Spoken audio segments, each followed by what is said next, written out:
but the sunlight hits in so many. তোমরা ভালো আছো? সকালবেলায় 8:30 বাজে। মামামকে আমি দিয়ে এসেছি তো অনেকক্ষণই, কিন্তু হচ্ছে তোমার আজকে সকালবেলায় না অ্যালার্ম বন্ধ করে আমি আবার শুয়ে গেছিলাম। কি করে হলো বুঝতে পারলাম না, কিন্তু হচ্ছে যাই হোক মানে শুয়ে পড়েছিলাম। তারপরে 6টা, হ্যাঁ 6টা 4 কি 5 হবে, তখন লাফ মেরে উঠেছি। তাও মা একবার ফোন করলো আমাকে। তারপরে হচ্ছে তোমার উঠে আর টুকটাক একটু কাপড় চাপড় ছিল, ওগুলো ধুয়ে টুয়ে নিয়ে স্নান করে আস্তে আস্তে দেরি হয়ে গেছিলো।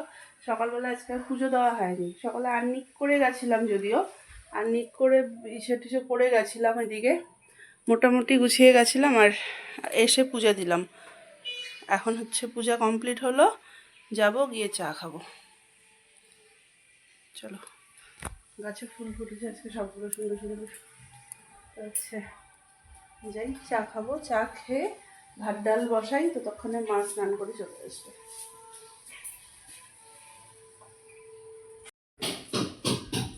পৌনে 12টা বাজে। আমাদের কাজ টাজ 80% কমপ্লিট। আমার শুধু ঠাকুর ঘরটা সারা বাকি আছে। সারা তেমন বাকি নেই, সেটা রেখে গেছিলাম। মামার টিফিনটা ঠাকুরঘর থেকেই করে দিয়েছিলাম, ওটা রয়ে গেছে, ভাতের ওই বাটিটা রয়ে গেছে, ওদিকে এসে করবো। আর আজকে রোদ উঠেছে সুন্দর, এক্সট্রা কাজও নেওয়া হয়েছে আজকে। জয় বলদেব।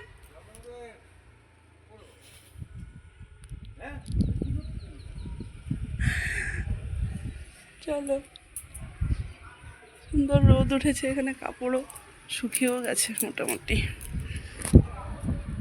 আর বাকি আজকে আমাদের ঘরে একটু মিস্ত্রি কাজ করানো হচ্ছে বলতে আমার বারান্দার ওখানে একটা বেসিন আছে, ওটা দরকার পড়ে না, ওটাকে আমরা তুলে দিচ্ছি।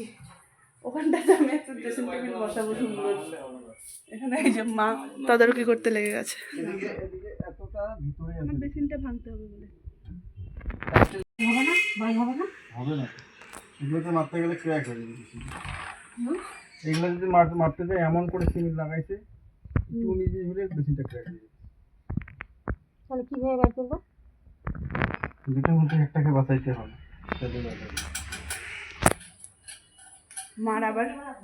মার আবার ভাঙাভাঙি মাথায় মার বাড়ি পড়ে যাচ্ছে। তাজা তাজা বেসিনটাকে ভেঙে ফেলো মা। মা গো, 1:05 বাজে। আজকে মিস্ত্রির পেছনে করতে করতে হয়ে গেছে। এসে পারলে দাঁড়িয়ে থাকবে, একটু তো পাবো না এখন। আজকে অনেক দিন পরে সন্ধ্যাবেলায় বেরোচ্ছি, অনেক দিন যাবত বের হই না।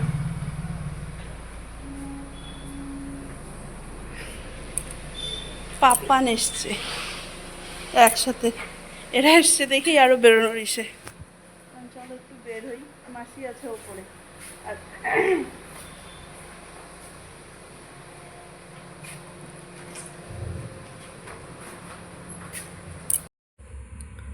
এই যে এই জায়গাটাতে পুষছে তো, এই যে এই জায়গাটাতে পুষছে তো, এটা কিন্তু মেশিন চলে তো জল তো উঠলো, এই জায়গাটা পড়লো কি করে? যদি না না এবার ধরো অনেকক্ষণ যাবত উঠছে, যখন শুকনা থাকবে না জিনিসটা তখন তো পুড়বে, কিন্তু জলটা তো ইসে হচ্ছিল। এটা দাঁড়াও, ওই কাকুকে পাঠাই। একটু 11:15 বাজে, সন্ধ্যার থেকে চললো এককাল। আমরা বেরিয়েছিলাম, তারপরে তো হুট করে কীভাবে কী হয়ে গেল, কোথায় আগুন টাগুন লেগে গেল বুঝতেই পারলাম না। তো মেশিনের ওই পাম্পটার ওখানটাতে একটু দেখলাম পুড়েছিল, তো লোক ডাকা হলো, সে কালকে আসবে, কালকে এসে ঠিক করে দেবে। তারপর থেকে চললো এই নিচে। মাসিরা গেল, আমাদেরও খাওয়া দাওয়া কমপ্লিট হলো, মামাকে ঘুম পাড়ালাম, এবার আমিও শুয়ে পড়বো। আজকে আবার গলাটা একটু ব্যথা হচ্ছে কেন জানি না। বাকি তাহলে চলো, আজকে আমি এই পর্যন্ত যাচ্ছি। ব্লগটাকে যদি কিছু ভালো লেগে থাকে তাহলে please do like, comment and share, subscribe করে দিও প্লিজ আমার চ্যানেলটাকে। চলো tata, bye bye, good night.